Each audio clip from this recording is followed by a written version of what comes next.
السلام علیکم ورحمۃ اللہ وبرکاتہ۔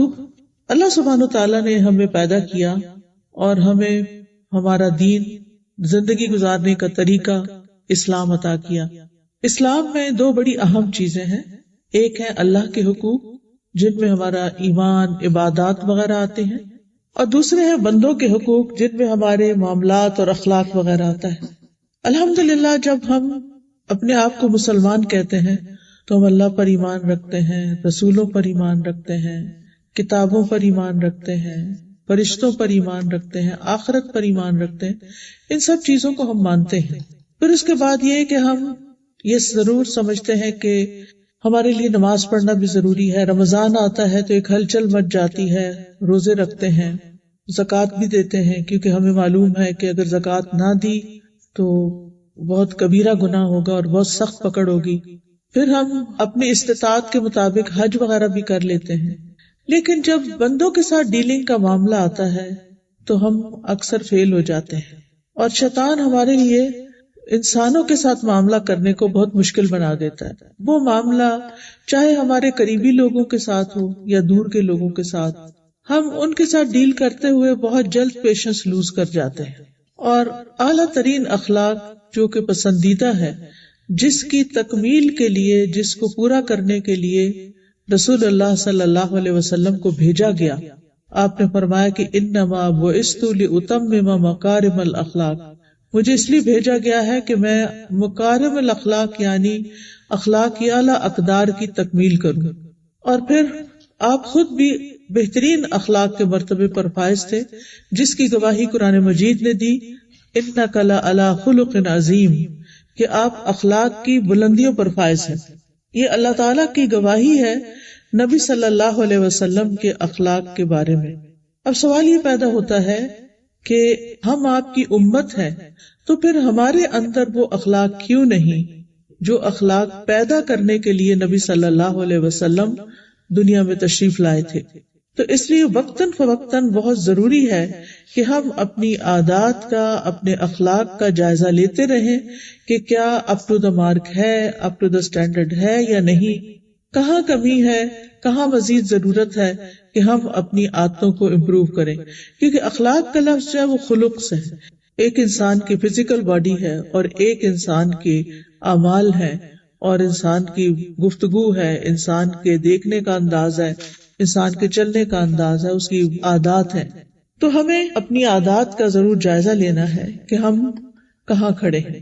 تو سب سے پہلی بات یہ کہ اللہ سبحانہ تعالیٰ کو یہ بات بہت پسند ہے، وہ لوگ اللہ کے محبوب بندے ہوتے ہیں کہ جن کے اخلاق اچھے ہوتے ہیں۔ اچھے اخلاق والے بندوں کے بھی محبوب ہو جاتے ہیں، فرشتوں کے بھی محبوب ہو جاتے ہیں، اور اللہ کے بھی محبوب بن جاتے ہیں۔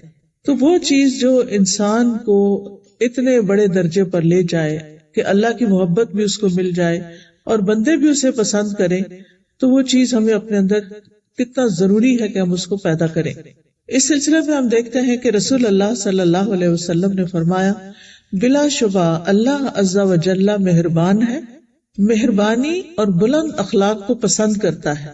یعنی اللہ تعالیٰ خود مہربانی کرنے کو پسند کرتا ہے، اور وہ کیا چاہتا ہے کہ اس کے بندے بھی ایک دوسرے پر مہربانی کریں، اور اس کے گھٹیا پن سے نفرت کرتا ہے۔ یعنی اللہ تعالیٰ گھٹیا اخلاق سے نفرت کرتا ہے، صرف یہ نہیں کہ اعلیٰ اخلاق کو پسند کرتا ہے بلکہ گھٹیا اخلاق کو ناپسند بھی کرتا ہے۔ تو اس لیے بہت ضروری ہے کہ ہم ان چیزوں سے بچیں جو اللہ تعالیٰ کو ناپسند ہیں۔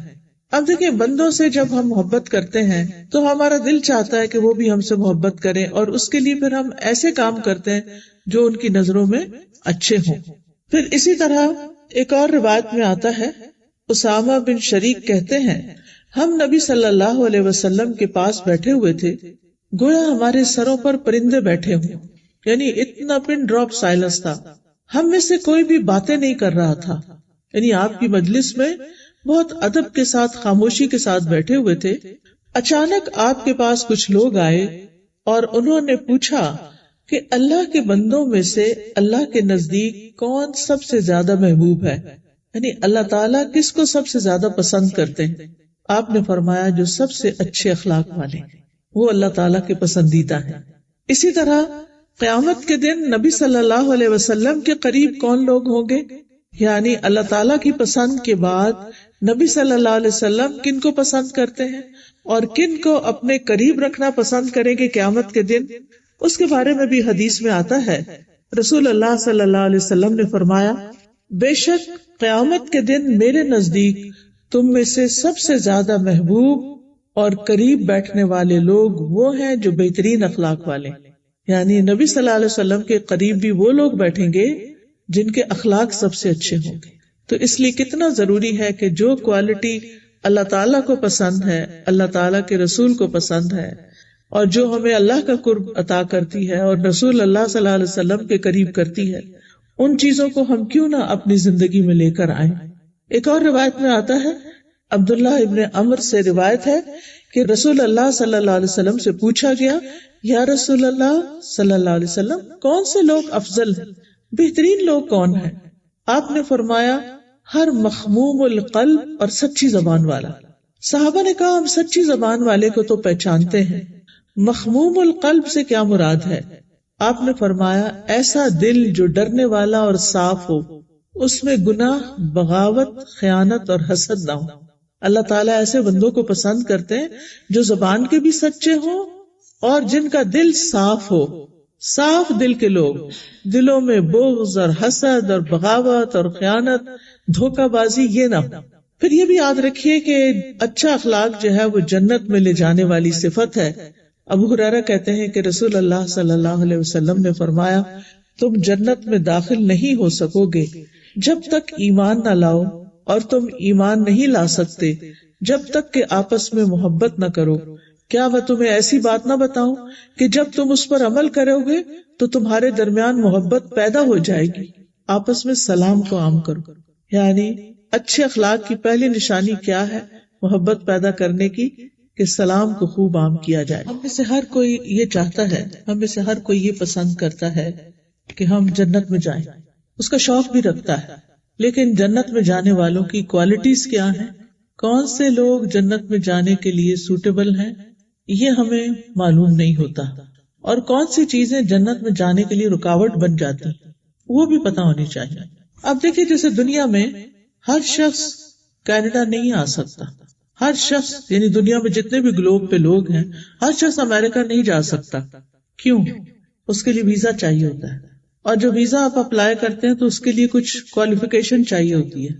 آپ میں سے جو لوگ امیگریشن لے کر یہاں پر آئے ہیں وہ جانتے ہیں کہ آپ سے کتنے سوال کیے گئے، آپ کی کون کون سی چیزیں دیکھی گئی، اور اگر وہ پوری نہیں تھی تو پھر کیا کیا گیا۔ جن لوگوں کی نہیں، ان کا ویزا ریجیکٹ ہو گیا، وہ نہیں آ سکے کیونکہ وہ کوالیفائی نہیں کرتے تھے۔ اسی طرح آپ کہیں جاب کرنا چاہتے ہیں تو آپ کے لیے کیا ضروری ہوتا ہے، کیا کریں؟ کوالیفیکیشن کو میٹ کریں۔ جنت میں جانے کے لیے بھی کچھ کوالیفیکیشن ضروری ہے، اگر وہ نہیں ہے تو جنت میں نہیں جا سکتے، کیونکہ جنت میں سلیکٹڈ لوگ جائیں گے۔ اللہ سبحانہ وتعالیٰ اس دنیا میں بندوں کو مختلف قسم کے ٹیسٹ میں ڈال کر یہ دیکھ رہے ہیں کہ کون کوالیفائی کرتا ہے جنت میں جانے کے لیے اور کون نہیں کرتا۔ اب وہ کون سی چیزیں ہیں کہ جو ہمارے اندر ہونی چاہیے تاکہ پھر ہمیں جنت کے لیے اجازت ملے؟ کیونکہ اللہ تعالیٰ فرماتے ہیں جنت کو کہ انتی رحمتی، اے جنت تو میری رحمت ہے، ادخل بک من اشاء، تم میں سے جس کو میں چاہوں گا جنت میں داخل کروں گا۔ یعنی جنت کے اندر کوئی اپنی مرضی سے نہیں جا سکتا جب تک اللہ کا اذن نہ ہو، اور اللہ تعالیٰ جس کو پسند کریں گے اس کو جنت میں بھیجیں گے۔ لہذا بہت ضروری ہے کہ ہم وہ کام کریں اس زندگی کے اندر جن کی وجہ سے ہم اللہ کے پسندیدہ بندے بن جائیں، اور ان میں سے اہم ترین چیز کیا ہے؟ اچھا اخلاق۔ نبی صلی اللہ علیہ وسلم نے فرمایا 3 قسم کے لوگ جنتی ہیں، ان میں سے ایک رحم اور شفقت کرنے والا، جو دوسروں پر مہربان ہو، رحیم ہو۔ دوسرا ہر قرابت دار اور ہر مسلمان کے لیے نرم دل ہو، یعنی رحم اور شفقت کرنے والا اور ہر ایک کے لیے نرم دل ہونا، لوگوں کے لیے سختی نہ کرنا۔ پھر اسی طرح مومن کے لیے ایک مضبوط دیوار کی طرح ہے، ان کا آپس کا تعلق رحماء بینہم ہے کہ وہ ایک دوسرے کے لیے بہت مہربان ہوتے ہیں۔ وہ ایک جسم کی طرح ہوتے ہیں کہ جب جسم کا ایک حصہ تکلیف میں ہوتا تو باقی بھی جسم اس کا ساتھ دیتا ہے.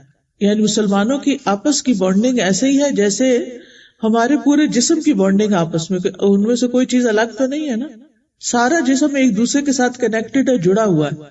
تو اس سے پتہ چلتا ہے کہ مومن جو ہوتے ہیں وہ بھی ایک باڈی کی طرح ہوتے ہیں، آپس میں جڑے ہوئے ہوتے ہیں. اگر کسی ایک کو تکلیف پہنچتی ہے تو دوسرے بھی تکلیف محسوس کرتے ہیں. تو اس لیے بہت ضروری ہے کہ ہم اچھے اخلاق کو اپنی زندگی میں لائیں. ابو ہریرہ سے روایت ہے کہ رسول اللہ صلی اللہ علیہ وسلم نے فرمایا، تم لوگ ایک دوسرے سے حسد نہ کرو، جیلس نہ ہو. جیلس ہونے کا کیا مطلب ہے کہ جب کسی کو کوئی نعمت ملے، کوئی چیز ملے تو انسان کیا کہے، انسان خوش ہونے کے بجائے تکلیف محسوس کرے. اب یہ نیکسٹ ٹائم آپ نے اپنے اوپر چیک رکھنا ہے کہ آپ کی کسی بہن کو کچھ مل گیا، بھائی کو کچھ مل گیا، کوئی نعمت اللہ نے دنیا کی دی، آپ خوش ہوئے یا نہیں ہوئے. اگر آپ اس پر خوش ہیں کہ الحمدللہ دوسرے کو اچھی چیز مل گئی ہے، مجھے بہت اچھا لگ رہا ہے، اور یہ صرف زبانی کلامی نہیں، آپ نے اپنے دل کا جائزہ لینا ہے کہ آپ کیا محسوس کر رہے ہیں، کسی کی نعمت پر آپ کیا محسوس کرتے ہیں. کسی نے اچھی گاڑی لے لی، کسی نے اچھا گھر بنا لیا، آپ کو کیسا لگا؟ جبکہ آپ کے پاس ویسی گاڑی نہیں یا آپ کے پاس ویسا گھر نہیں، تو آپ کے دل میں افسوس اور غم آیا یا خوشی آئی؟ اگر آپ کے دل میں تکلیف ہو رہی ہے کہ اس کو کیوں مل گیا ہے، اور پھر مزید تمنا یہ کہ چلا جائے اس سے، کسی طرح کسی مصیبت میں پھنس جائیے، تو یاد رکھیے یہ جنت میں جانے والوں کی خوبی نہیں ہوتی. تو آپ نے فرمایا کہ ایک دوسرے سے حسد نہ کرو، نہ ہی ایک دوسرے کے خلاف ریٹ بڑھاؤ. جیسے وہ آکشن ہوتی ہے نا کہ ایک کہتا ہے میں اتنے کا لوں گا، دوسرا کہتا ہے میں اتنے کا لوں گا، اور وہ اس کا سودا توڑا دیتا ہے. فرمایا نہ ہی ایک دوسرے سے بغض رکھو، نفرتیں دل میں پال کے نہ رکھو، نہ ہی ایک دوسرے سے منہ موڑو. اور تم میں سے کوئی کسی کی بیع پر بیع نہ کرے. نہیں، کسی نے کوئی سودا کر لیا ہے، مثلا کوئی کسی شاپ میں کھڑا ہے اور اس نے کوئی چیز خریدی ہے، تو ادھر سے آپ پہنچ گئے، آپ کہتے کتنے کی لیا، اتنے کی، اچھا چلو میں اتنے دیتا ہوں، مجھے دے دو. یہ نہیں ہونا چاہیے. اسی طرح اگر کسی نے کہیں رشتے کی بات ڈالی اور آپ کو پتا ہے کہ رشتے کی بات چل رہی ہے، تو بیچ میں انٹرفیئر کر کے اپنا رشتہ نہ ڈال دیں، پہلے وہاں ہاں یا نہ ہونے دیں. فرمایا اور اے اللہ کے بندو، بھائی بھائی بن جاؤ. مسلمان مسلمان کا بھائی ہے، وہ نہ اس پر ظلم کرتا ہے اور نہ اسے ذلیل کرتا ہے، اور نہ اس سے جھوٹ بولتا ہے، اور نہ ہی اسے حقیر سمجھتا ہے. کیا کیا نہیں کرنا؟ کسی پر کیا نہیں کرنا؟ ظلم نہیں کرنا، شاباش. کسی کو ذلیل نہیں کرنا، ویری گڈ. کسی سے جھوٹ نہیں بولنا، کسی کو حقیر نہیں سمجھنا. یہ باتیں یاد رہنی چاہیے، ٹھیک ہے؟ اسی لیے میں دوبارہ دہرا رہی ہوں کہ آپ کو یاد ہو جائے. کسی کے ساتھ ظلم و زیادتی نہیں کرنی، کسی کو ذلیل نہیں کرنا، بے عزت نہیں کرنا، کسی سے جھوٹ نہیں بولنا، کسی کو حقیر نہیں سمجھنا. آپ صلی اللہ علیہ وسلم نے اپنے سینے پر اشارہ کرتے ہوئے فرمایا 3 مرتبہ، تقوی یہاں ہے، تقوی یہاں ہے، تقوی یہاں ہے.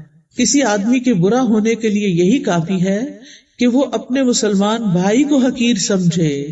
کسی انسان کے برا ہونے کے لیے یہی کافی ہے کہ وہ دل میں کسی اور کو اپنے سے چھوٹا سمجھے، کسی سے بے وقوف ہے، اس کو تو کچھ عقل نہیں، اور یعنی برے برے خیالات اس کے بارے میں رکھے. پھر فرمایا ایک مسلمان دوسرے مسلمان پر پورا پورا حرام ہے، اس کا خون، اس کا مال اور اس کی عزت و آبرو. یہ 3 چیزیں حرام ہیں، مال، خون اور عزت و آبرو. تو بعض اوقات لوگ کسی کو قتل تو نہیں کرتے، خون حرام ہے، چوری بھی نہیں اس کی کرتے، لیکن اس کی بے عزتی بہت کر دیتے ہیں، اور یہ بہت عام ہوتا ہے. اور ہم سمجھتے ہیں کہ شاید یہ گھر سے باہر کرنے کا کوئی کام ہے. گھر کے اندر اپنے بچوں کی بے عزتی کرتے رہنا، شوہر کی بے عزتی کر دینا، کوئی مہمان آیا اس کی بے عزتی کر دینا، چھوٹی چھوٹی باتوں پر بہت سی باتیں سنانا، یہ کسی مسلمان کے شایان شان نہیں، کسی دین پڑھنے پڑھانے والے کے شایان شان نہیں.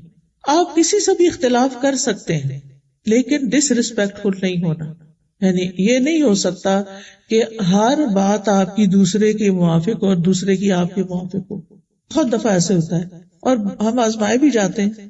آپ ایک جگہ جانا چاہتے ہیں، گھر والے کہیں اور جانا چاہتے ہیں، آپ کچھ کھانا چاہتے ہیں، بچے کچھ اور کھانا چاہتے ہیں، آپ کوئی چیز گھر میں کہیں کوئی ڈیکوریشن پیس ہی رکھنا ہو، آپ کہیں رکھنا چاہتے ہیں، ہسبینڈ کہیں اور رکھنا چاہتے ہیں، آپ کھڑکی کھولنا چاہتے ہیں وہ بند کرنا چاہتے ہیں، آپ اے سی چلانا چاہتے ہیں وہ بند کرنا چاہتے ہیں. یہ روزمرہ کے ایشو ہیں. اب ان کو بیٹھ کے ریزالو کر لینا چاہیے، لیکن یہ نہیں کہ چیخنا چلانا شروع کر دیں، بدتمیزی شروع کر دیں. یہ نہیں ہو سکتا. مومن یہ نہیں کرتا.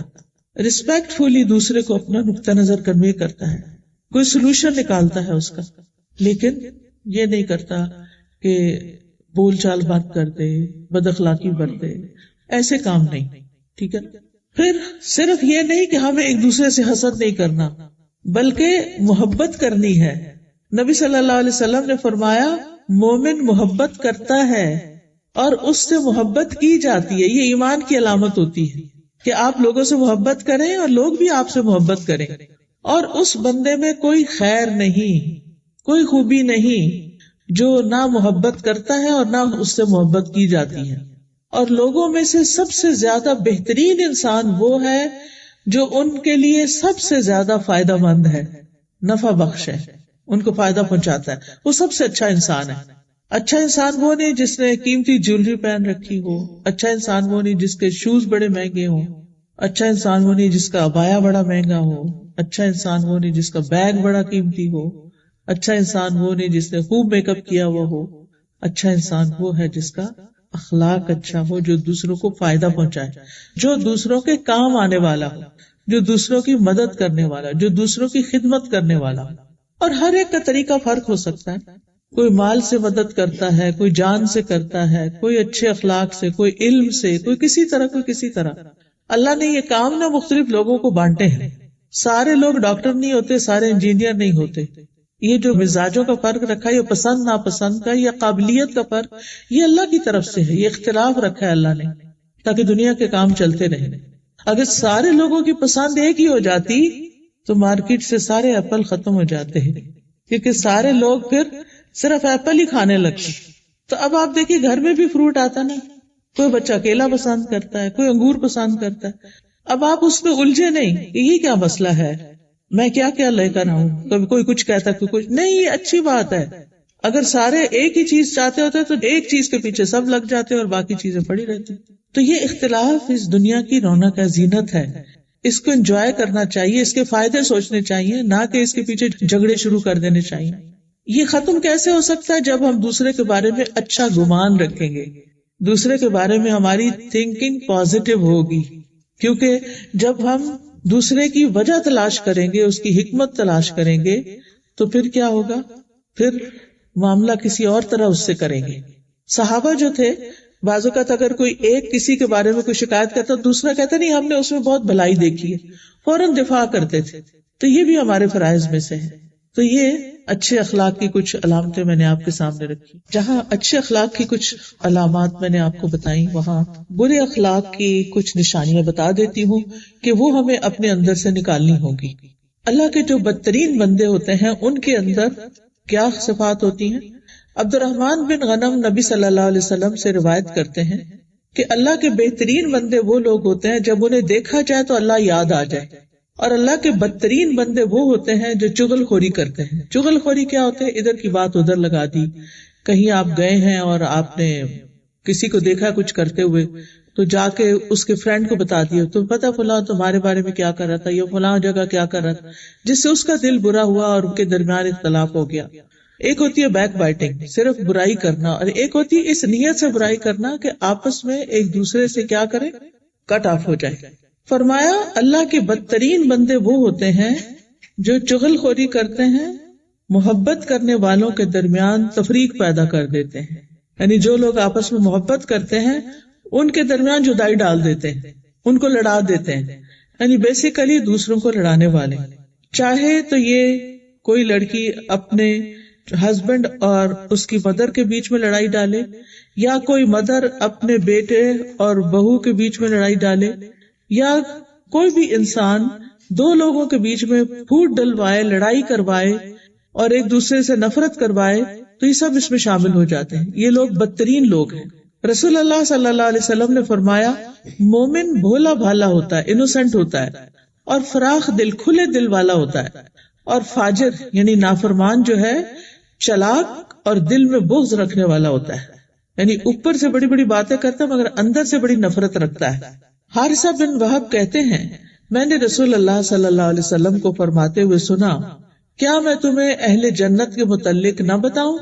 ہر وہ آدمی جو کمزور ہو اسے دبا دیا جاتا ہو، لیکن اگر وہ اللہ کے نام کی قسم کھا لے تو اللہ اس کی قسم کو پورا کر دے. پھر فرمایا کیا تمہیں میں اہل جہنم کے بارے میں بتاؤں؟ ہر وہ بد اخلاق آدمی جو کینہ پرور اور متکبر ہو، یعنی دلوں میں کینہ رکھتا ہے، نفرت پالے رکھتا ہے اور دوسروں کے مقابلے میں اپنے آپ کو بڑی چیز سمجھتا ہے. تو یہ صفت ہے کس کی؟ جہنم میں جانے والے کی. اس کی وجہ کیا ہے کہ بد اخلاق آدمی جہنم میں کیوں جائے گا؟ کیونکہ اگر اس کو جنت میں لے جائیں تو پھر کیا کرے گا؟ جنت کا حال کیا کرے گا؟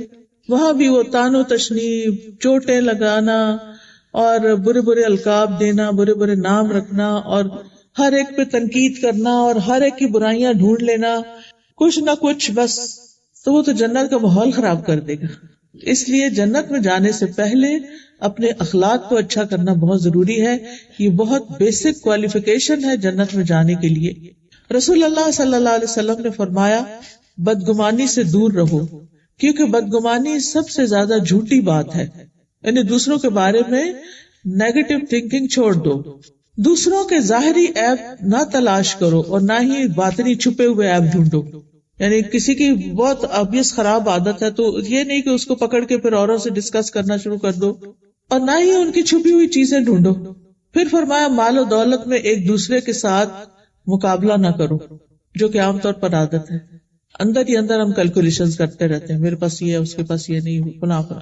ایک دوسرے سے حسد نہ کرو، آپس میں بغض نہ رکھو، ایک دوسرے سے منہ نہ موڑو، روگردانی نہ کرو کہ کوئی سامنے آیا تو اس کو دیکھ کے پھر منہ ادھر کر لیا، نہ مسکراہٹ، نہ سلام، نہ کوئی ویلکم، کچھ بھی نہیں.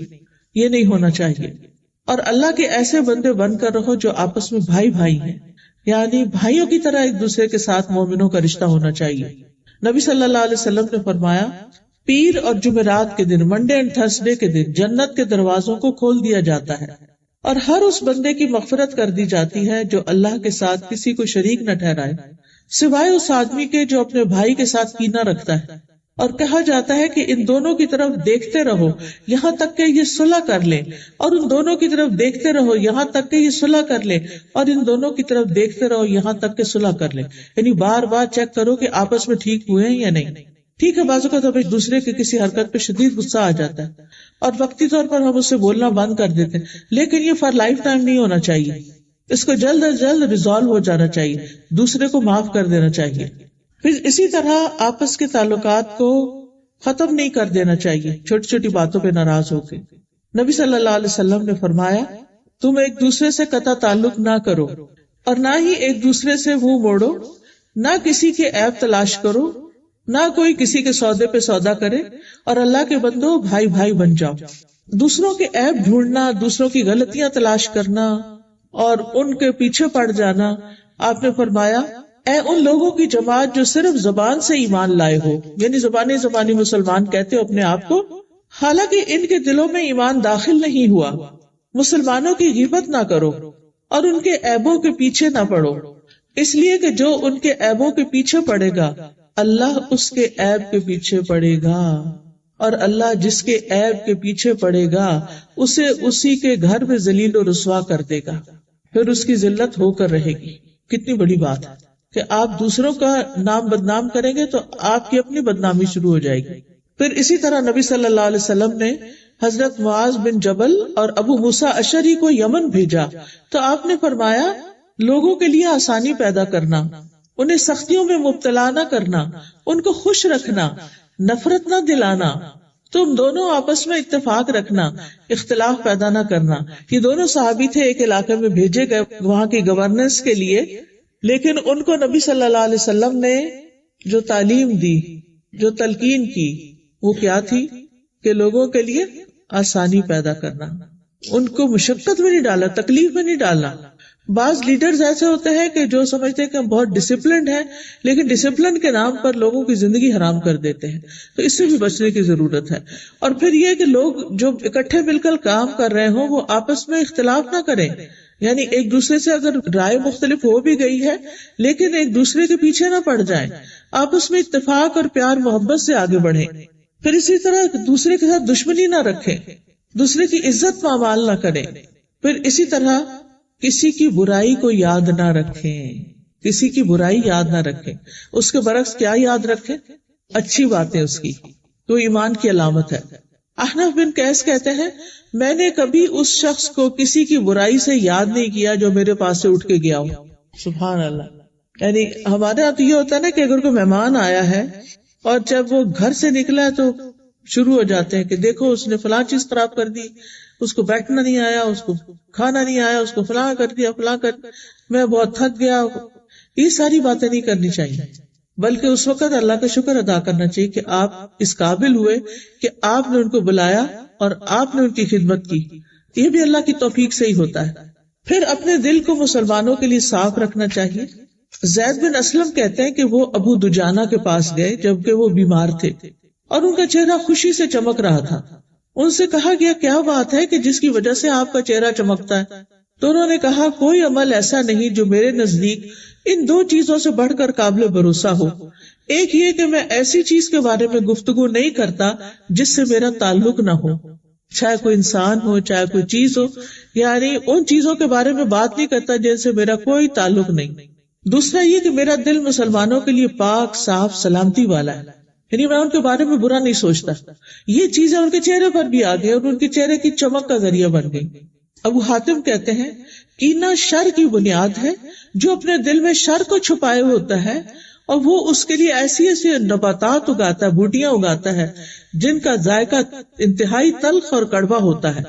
یعنی جو شخص اپنے دل میں شر اور عداوت اور بغض اور کینہ چھپا کر رکھتا ہے اس سے ایسے پودے پھوٹتے ہیں کہ جن کا ذائقہ بڑا کڑوا ہوتا ہے، کیونکہ انسان پھر جگہ جگہ اپنا ریئیکشن، اپنا ایٹیٹیوڈ شو کرنا شروع کر دیتا ہے۔ قیامت کے دن مال اور بیٹے کام نہیں آئیں گے۔ کسی کو آیت پتہ یہ کہاں ہے؟ یوم لا ینفع مال ولا بنون، نہ مال کام آئے گا نہ بیٹے کام آئیں گے۔ اس دنیا میں ہمیں زیادہ ہرس کس چیز کی ہوتی ہے؟ مال زیادہ ہو، بیٹے ہوں۔ اگر کسی کی صرف بیٹیاں ہوں تو وہ راضی نہیں ہوتا جب تک بیٹا نہ ہو جائے، ٹھیک ہے نا؟ تو یوم لا ینفع مال ولا بنون الا من اتى اللہ بقلب سلیم، مگر جو اللہ کے پاس قلب سلیم لے کر آیا، سلامت دل لے کر آیا، وہ کامیاب ہوگا، اس کو فائدہ ہوگا۔ اب ہم ورک کرتے رہتے ہیں مال زیادہ کمانے پر، اولاد کی تربیت پر، لیکن ہم بھول جاتے ہیں اپنے آپ کو کہ ہمارے دل کا حال کیا ہے اور اس کی اصلاح کیسے ہو اور دل کو اچھا کیسے رکھا جائے۔ اب دیکھیں کہ جب دل اچھا ہوگا تو صرف دنیا میں فائدہ نہیں، آخرت میں بھی ہوگا، اور صرف آخرت کا فائدہ نہیں، دنیا میں بھی ہمارا دل پرسکون رہے گا۔ ایک ہمارے اندر کامنس ہوگی، ایک سکون ہوگا، ایک خوشی ہوگی، اطمینان ہوگا، کوئی انزائٹی نہیں، کوئی ڈپریشن نہیں، کوئی خوف نہیں، کچھ نہیں، سکون ہی سکون، کیونکہ وہ قلب سلیم ہے، سلامت دل ہے۔ تو اس لیے ابن عربی کہتے ہیں کہ دل اس وقت تک سلامتی والا اور پاک نہیں ہوتا جب تک وہ بہت زیادہ کینہ رکھنے والا، حسد رکھنے والا، خود پسند اور متکبر ہو۔ اگر یہ چیزیں کسی کے اندر ہیں تو وہ قلب سلیم نہیں ہے اس کے پاس۔ پھر اسی طرح دنیا کے معاملات میں کسی سے حسد نہیں کرنا چاہیے، کیونکہ یہ جہنم میں لے جانے والی چیز ہے، اس سے بچنا چاہیے۔ کہا جاتا ہے کہ جو لوگ بلند اخلاق کے مالک ہیں ان کے اخلاق میں 10 چیزیں ہوتی ہیں۔ اب اپنے آپ کو جائزہ لے لیجئے، یہ 10 میں بتاؤں گی، اپنے آپ کو دیکھیے کہ کیا میرے اندر یہ ہے۔ نمبر 1، سینے کی سلامتی اور پاکیزگی، دل کا پاک ہونا، صاف ستھرا۔ اپنے دل کا جائزہ لیں کہ کہیں کوئی چیز ایسی تو نہیں پڑی ہوئی کہ جو دل کو خراب کر رہی ہے، کوئی نفرت، کوئی بغض، کوئی حسد، کوئی رکابت، کوئی نیگیٹو تھنکنگ، کوئی بدگمانی۔ گھر میں اگر کوئی گندگی کہیں پڑی ہو تم کیا کرتے ہیں؟ فوراً صاف کرنے کا سوچتے ہیں۔ فریج میں اگر آپ نے تربوز رکھا اور اس کا واٹر سپل ہو گیا تو ایسے ہی چھوڑ دیں گے کہ جو چیز رکھے چپ چپ کرے اس کے اوپر؟ پہلی فرصت میں صاف کریں گے کہ یہ تو اور چیزوں کو بھی خراب کرے گی۔ تو اسی طرح اگر ہم دل کو اچھا نہیں کرتے تو پھر کیا ہوتا ہے؟ وہ اور کاموں کو بھی خراب کر دیتا ہے، نہ نماز کا مزہ، نہ کھانے کا، نہ کسی اور چیز کا۔ دوسری صفت، مال کی سخاوت، کھلے دل والا ہونا، دوسروں پہ خرچ کرنے والا ہونا، یہ اچھے اخلاق کی علامت ہے۔ اس کے مقابلے میں بخل ناپسندیدہ ہے۔ پھر اسی طرح آپ دیکھیں، تیسری چیز ہے زبان کی سچائی، چوتھی چیز ہے انکساری، نفس کی انکساری، نفس کی انکساری میں کیا آتا ہے کہ انسان اپنی غلطیوں کو دیکھنے والا ہو اور کیا نہ کرے، دوسروں کی غلطیوں کو معاف کرنے والا ہو. پھر آپ دیکھیے اگلی چیز ہے سختی میں صبر کرنا. سختی میں صبر کرنا. جب ہمارے اوپر کوئی تکلیف آتی ہے تو کیا ہم صبر سے کام لیتے ہیں یا نہیں لیتے، یا فوراً اپنا ری ایکشن شو کرتے ہیں، فوراً کچھ نہ کچھ بات بناتے ہیں. پھر اگلی چیز اچھے اخلاق کی علامت ہے تنہائی میں رونا، اپنی غلطیوں کو یاد کر کے، لوگوں کے سامنے نہیں. بعض اوقات ہماری زندگی میں کوئی مشکل ہوتی ہے تو ہمارے کے آگے رونے بیٹھ جاتے ہیں. نہیں، اکیلے میں بیٹھے اللہ کے آگے روئیں، اللہ کو اپنے غم کی داستان سنائیں. پھر ہے لوگوں کے لیے خیر خواہی کرنا، ہر ایک کے لیے خیر چاہنا، اچھے مشورے دینا. پھر ہے مومنوں کے لیے رحم دل ہونا، کوئی پسندیدہ ہے یا نہیں ہر ایک کے لیے اچھا سوچنا. پھر فنا ہونے کے بارے میں غور و فکر کرنا کہ ایک دن ختم ہو جانا ہے، ہمیشہ دنیا میں نہیں رہنا، اس لیے جو اللہ تعالیٰ کے احکامات ہیں ان پر میں پورا اتروں. کیونکہ آپ دیکھیے کہ جب ہم اپنی آخرت کو یاد کرتے ہیں نا تو پھر کیا ہوتا ہے، ہم ہر چیز کرنے کو تیار ہو جاتے ہیں. مثلاً ہماری بہنوں کو پردہ کرنا بہت مشکل لگتا ہے، صحیح ڈریس پہننا مشکل لگتا ہے، سر ڈھانکنا مشکل لگتا ہے. اگر مسجد میں ڈھانک بھی لیں گے تو مال میں جا کے اتار دیں گے، جاب ورک پلیس پر اتار دیں گے. اللہ تو ہر جگہ دیکھتا ہے، یہ صرف مسجد میں دیکھتا ہے؟ کہاں دیکھتا ہے؟ ہر جگہ دیکھتا ہے. تو پھر ہمیں ہر جگہ اس کا لحاظ رکھنا ہے نا، اس کا انتظام کرنا ہے، کیونکہ ہم نے جانا تو اللہ ہی کے پاس ہے. آپ دیکھیے کہ اللہ سبحانہ وتعالیٰ انسان کو کئی مرحلوں سے گزارا ہے نا. جب دل نہ کرے نا تو سوچا کریں کہ ایک دن مجھے کفن میں لپیٹا جائے گا تو پھر بھی میرا سر اور منہ ڈھانکا جائے گا. کوئی مردہ ایسا نہیں ہوتا کہ جس کو مرنے کے بعد کفن نہ دیا جائے کہ کہیں نہیں ہم ایسے ہی دفنا دیتے ہیں، اس کو کیا کرنا، کپڑا ضائع ہوگا، نہیں اس کو لپاٹ کے.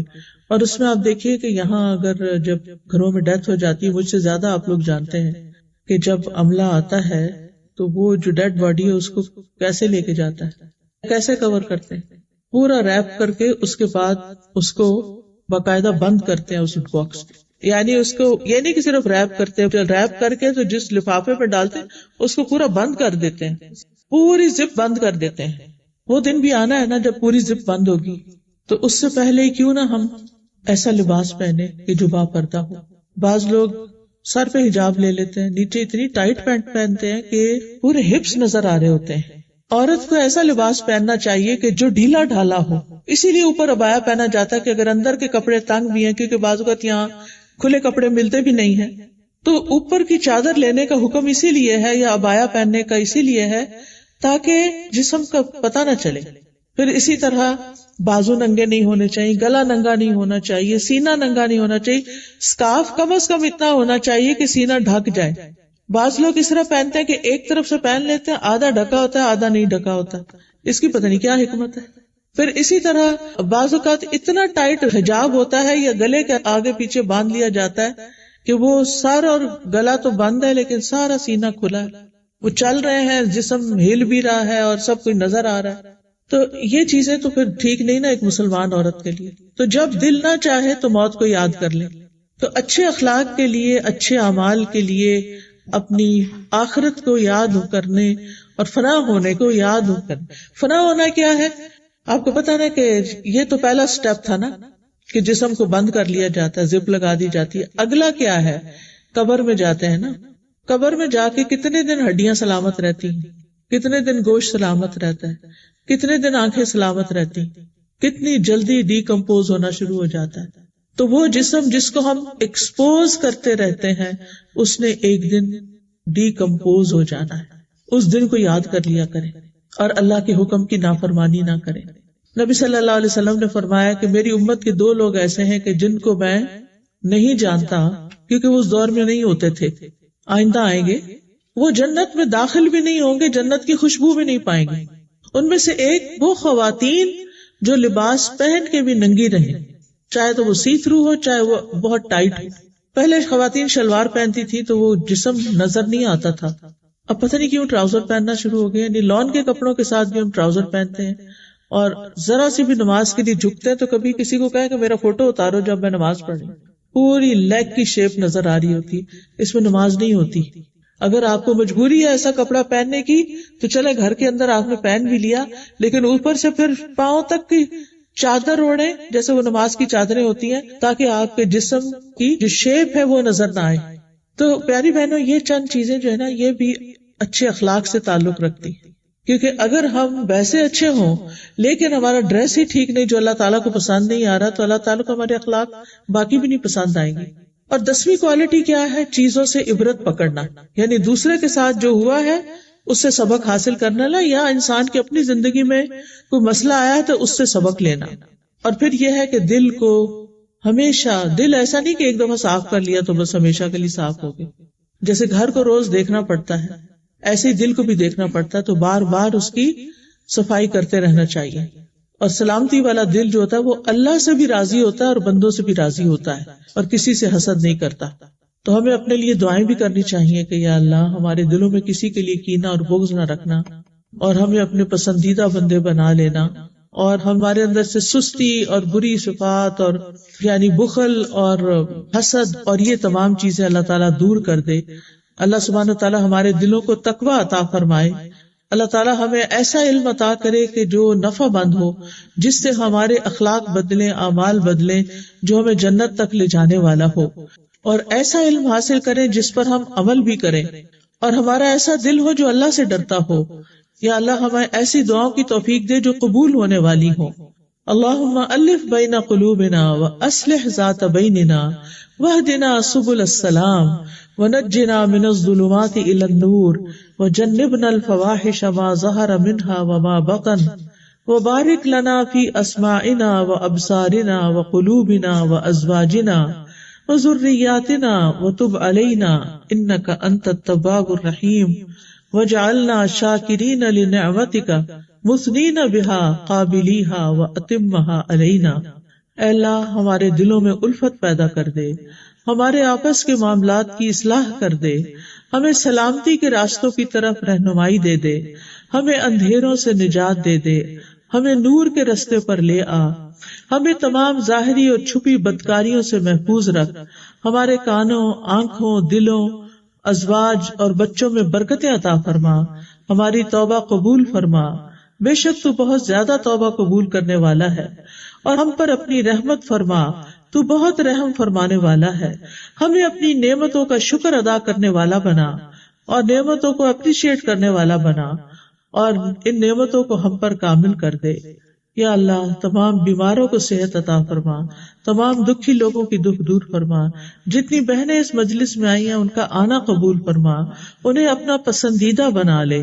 یا اللہ اس بلڈنگ میں اپنی خیر و برکت ڈال دے. جنہوں نے اس کا انتظام کیا ہے اللہ ان سب کو بہترین جزائے خیر عطا فرما.